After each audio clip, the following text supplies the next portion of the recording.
Students, सो आज हम start करेंगे standard 12 first chapter reproduction in organism का पार्ट 2। पार्ट 1 की अगर आपने वीडियो नहीं देखी तो उसकी वीडियो की लिंक आपको डिस्क्रिप्शन में गिवन है। हमने पार्ट 1 में देखा था रिप्रोडक्शन के बारे में कि रिप्रोडक्शन क्या होता है, कैसे होता है, ऑर्गेनिज्म उसे कैसे परफॉर्म करते हैं। अलग अलग ऑर्गेनिज्म में आपको अलग अलग तरीके का देखने को मिलेगा। आज हम क्या देखेंगे, रिप्रोडक्शन के टाइप देखेंगे। Reproduction types, reproduction mainly divide होता है 2 पार्ट्स में, asexual reproduction and second is sexual reproduction।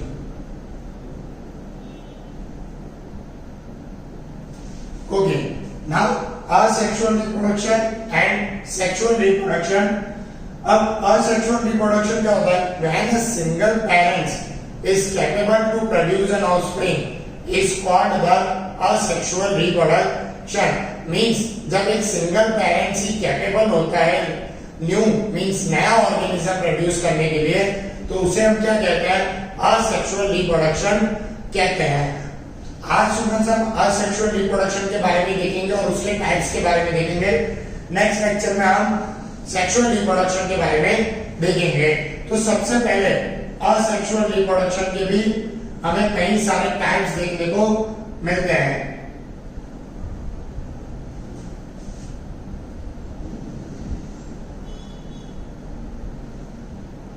सबसे पहले आपको देखने को मिलेगा फीजन। फीजन मींस जब ऑर्गेनिज्म की बॉडी पार्ट्स में डिवाइड हो जाती है उसे हम कहते हैं फीजन। फीजन में आपको mainly means fission is fission divided into 2 parts. पहले आपको देखने को मिलेगा बाइनरी फीजन, उसके बाद आपको देखने को मिलेगा मल्टीपल फीजन। अब बाइनरी फीजन और मल्टीपल फीजन क्या होता है? बाइनरी फीजन मींस जब वो ऑर्गेनिज्म की बॉडी 2 पार्ट्स में डिवाइड हो तो उसे हम क्या कहेंगे? बाइनरी फीजन कहेंगे। और जब वो ऑर्गेनिज्म की बॉडी 2 से ज्यादा पार्ट्स में डिवाइड हो तो उसे हम क्या कहेंगे? मल्टीपल फीजन कहेंगे। ये आपके टेक्स्ट बुक का पार्ट है। अब थोड़ा और डीप में जाके जो नीट में पूछा जाता है, बाइनरी फीजन आपको फिर से 4 पार्ट में डिवाइड होता हुआ देखने को मिलेगा। फर्स्ट होता है simple, second longitudinal, third oblique and fourth transfer आपको देखने को मिलेगा। Okay, now see simple means सीधे तरीके से ऑर्गेनिज्म की बॉडी 2 पार्ट्स में डिवाइड हो जाए। जैसे आपने सबसे अगर मैं सिंपल एग्जांपल दूं तो आपने अमीबा देखा है, it is N irregular in shape. उसकी बॉडी अगर 2 पार्ट्स में सिंपली डिवाइड हो जा रही है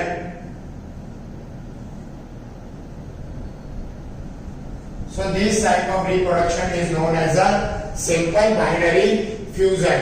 इसको हम क्या कहते हैं? Simple binary fusion. Okay, now तो यहां पर हम एग्जांपल क्या लेंगे? Amoeba. Okay, now longitudinal. Longitudinal में क्या होता है? जब ऑर्गेनिज्म की जो बॉडी है वो लॉन्गिट्यूडनल सेक्शन से कट होके 2 पार्ट में डिवाइड हो तो उसे हम क्या कहेंगे? Longitudinal binary fusion. एग्जांपल आप देखोगे तो यूग्लेनार देखने को मिलेगा। ऑब्लिक्यू, ऑब्लिक्यू में क्या होता है कि एक पर्टिकुलर एंगल से ही वो ऑर्गेनिज्म की बॉडी डिवाइड होगी, सो उसे हम क्या कहेंगे? ऑब्लिक्यू कहेंगे। एग्जांपल में आपको देखने को मिलेगा कैरिनिटिना। Okay, so it is an oblique binary fusion means particular angle पे आपको ऑर्गेनिज्म का डिवीजन देखने को मिलेगा। नाउ ट्रांसफर, जब ऑर्गेनिज्म की बॉडी ट्रांसफर सेक्शन से कट होके 2 पार्ट में डिवाइड होती है तो उसे क्या कहते हैं? ट्रांसफर सेक्शन कहते हैं। अगर आप इसका एग्जांपल देखो तो ये एग्जांपल आपको देखने को मिलेगा पैरामेशियम में। पैरामेशियम उसमें जो ऑर्गेनिज्म की बॉडी होती है वो ट्रांसफर सेक्शन से कट होती है। अब मल्टीपल फ्यूजन में क्या होता है कि जब ऑर्गेनिज्म की बॉडी दो से ज्यादा पार्ट्स में कट हो रही हो तो उसे हम क्या कहेंगे, मल्टीपल फ्यूजन कहेंगे। एग्जांपल अगर मैं आपको दूं तो प्लाज्मोडियम में आपको ये अच्छे से देखने को मिलेगा कि जो ऑर्गेनिज्म है उसकी बॉडी दो से ज्यादा पार्ट्स में कट होगी। नाउ सेकंड आपको यहाँ पर देखने को मिलेगा टाइप असेक्सुअल रिप्रोडक्शन का बडिंग। और बडिंग में भी आपको अगर मैं बेस्ट एग्जांपल दूं तो आपको ये ईस्ट में देखने को मिलेगा जो आपकी टेक्स्ट बुक में भी गिवन है। ईस्ट में क्या होता है कि सपोज ये ईस्ट है, ठीक है, ये इसका nucleus, suppose it is a cell of yeast. क्या होगा कि आपको सेल से ही न्यू ग्रोथ देखने को मिलेगी और वही सेल धीरे धीरे पेरेंटल बॉडी से सेपरेट हो जाएगा और एक नया ऑर्गेनिज्म बन जाएगा, ठीक है। इसमें क्या होगा, मींस वो उसको बॉडी की तरह नया डेवलपमेंट करने में मदद करेगा। तो ये बेस्ट एग्जांपल आपको किसका देखने को मिलेगा, बडिंग का देखने को मिलेगा। नाउ आफ्टर बडिंग आपको यहाँ पर थर्ड टाइप देखने को मिलेगा, फ्रेगमेंटेशन। देखो नाम से ही आपको क्लियर हो रहा है कि फ्रेगमेंट हो जाना। जब भी किसी भी ऑर्गेनिज्म की बॉडी कुछ पार्ट्स में कट हो, मींस डिवाइड होके, लेकिन याद रखिएगा दो से ज्यादा पार्ट होने चाहिए, तो उसे हम क्या कहते हैं, फ्रेगमेंटेशन। फ्रेगमेंटेशन का मैं आपको एग्जांपल दूं तो आपको रेशिया में देखने को मिलेगा। सी कैसे होता है कि suppose it is an organism, इसकी बॉडी आपको 3 पार्ट में कट हो जाएगी,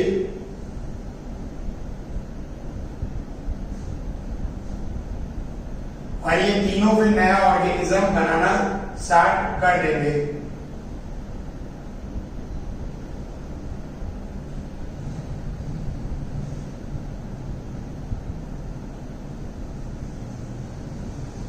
सो it is known as a fragmentation. की पहले बॉडी के फ्रेगमेंट्स होंगे फिर आपको नया ऑर्गेनिज्म देखने को मिलेगा।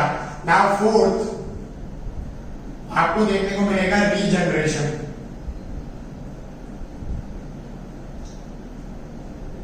रीजनरेशन में आपको अगर मैं एक बेस्ट एग्जांपल दूं तो रीजनरेशन आपको हाइड्रा में बहुत अच्छे से देखने को मिलेगा। नाउ हाउ इन हाइड्रा, सो देखिए हाइड्रा में क्या होता है कि सपोज ये इट इज एन हाइड्रा।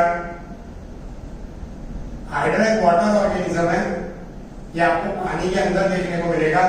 यहाँ पर क्या होगा, इसकी एक बॉडी पार्ट से जो नया ऑर्गेनिज्म है वो ग्रो होना स्टार्ट हो जाएगा, जिसे रीजनरेशन कहा जाता है। फिर वो पेरेंट बॉडी से पूरी तरीके से सेपरेट हो जाएगा। ओके, सो पेरेंटल बॉडी से सेपरेट होके वो खुद का एक नया सर्वाइवल स्टार्ट कर देगा, उसे हम क्या कहते हैं, रीजनरेशन कहते हैं। रीजनरेशन के बाद आपको स्पोर्युलेशन, जिसे हम स्पोर फॉर्मेशन भी कहते हैं। आपके बुक में स्पोर्युलेशन गिवन है, पर मैं यहाँ स्पोर फॉर्मेशन लिख रहा हूँ क्योंकि स्पोर फॉर्मेशन के बारे में आपने लोअर स्टैंडर्ड में भी पढ़ा है। स्पोर फॉर्मेशन आपको सबसे अच्छा देखने को मिलेगा अलगी और फंगी में। नाउ स्पोर फॉर्मेशन में क्या होता है कि जैसा कि मैं इसका भी आपको एक बेस्ट एग्जांपल दूं जो आपने अपनी रियल लाइफ में देखा है, ब्रेड। आपने देखा है कि ब्रेड पे जो फंगी लग जाती है वो यही होती है, और जो उनका नंबर इंक्रीजमेंट ग्रोथ होता है या जो रिप्रोडक्शन करते हैं वो कौन सा होता है, स्पोर फॉर्मेशन होता है। स्पोर फॉर्मेशन में आपको कैसे देखने को मिलेगा कि suppose it is N fungi, जो इसके ऊपर जो होता है, मींस जो ये राउंड बल्ब लाइक स्ट्रक्चर जो आपको देखने को मिलेगा, ये फटता है, ब्लास्ट होता है, और इसके अंदर से कई सारे स्पोर्स निकल के बाहर सरफेस पे गिरते हैं, और जहां जहां ये स्पोर्स गिरते हैं वहां फिर नया ऑर्गेनिज्म ग्रो होना स्टार्ट हो जाता है, जिसे हम क्या कहते हैं, spore formation, and it is a type of asexual reproduction. So ये कुछ मेन 5 टाइप के आपके असेक्सुअल रिप्रोडक्शन थे।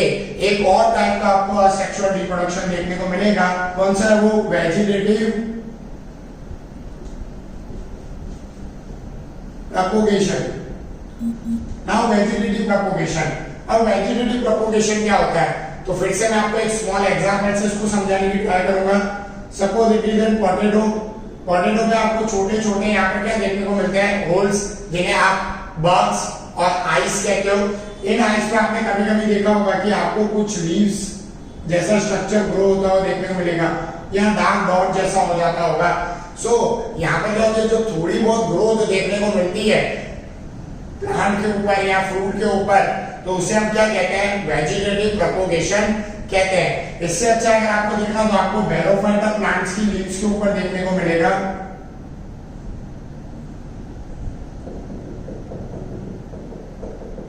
बैरोफाइटा प्लांट्स की जो लीव्स है उसमें आपको पता है कि जो रूट्स की ग्रो होती है, कि ऐसा आपको देखना जो स्टोमेटा है वहां से आपको रूट्स ग्रो होते हुए देखने को मिलेगी। सो इस टाइप के भी जो ग्रोथ होती है उसे हम क्या कहते हैं, वेजिटेटिव प्रोपोगेशन। यहाँ पर आपको नया ऑर्गेनिज्म तो देखने को नहीं मिलेगा, बट हाँ जो भी थोड़ी बहुत आपको ग्रोथ देखने को मिलती है उसे हम क्या कहते हैं, वेजिटेटिव प्रोपोगेशन। और यहाँ जो भी ग्रोथ हो रही है वो प्लांट खुद अपने आप करता है। सो इसलिए इसको असेक्सुअल रिप्रोडक्शन में रखा गया है। सो आई थिंक आपको ये पूरा समझ में आ गया होगा।